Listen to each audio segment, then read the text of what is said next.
Hi అండి, ఈరోజు శివంగి పులుసు చేసుకున్నాము. దానికి మినప్పప్పు, శనగపప్పు, ధనియాలు, నువ్వులు, ఆవాలు, కొబ్బరి ముక్క, మెంతులు, జీలకర్ర, చిన్న బెల్లం ముక్క తీసి పక్కన పెట్టుకోవాలి. ఇది శ్రీలక్ష్మి గారితో బ్రహ్మానందం గారు చెప్తుంటే విన్నాను. ఇప్పుడు వరకు అసలు ఇలాంటి ఒక పులుసు ఉంటుందనే కూడా తెలీదు.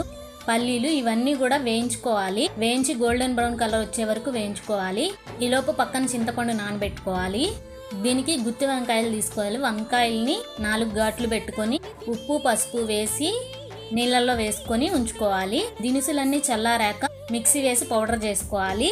తర్వాత బాండీలో ఆయిల్ వేసుకొని ఈ గుత్తి వంకాయల్ని 20% వరకు కుక్ చేసుకోవాలి. తర్వాత ముందుగా రెడీ చేసుకున్న పౌడర్ కూడా వేసి చింతపండు పులుసు కూడా వేసుకొని చిన్న బెల్లం ముక్క ఉంది కదా, అది కూడా యాడ్ చేసుకోవాలి. వంకాయ పూర్తిగా మెత్తబడే వరకు ఉడికించుకోవాలి. అంతేనండి, టేస్టీ శివంగి పులుసు రెడీ అయిపోతుంది.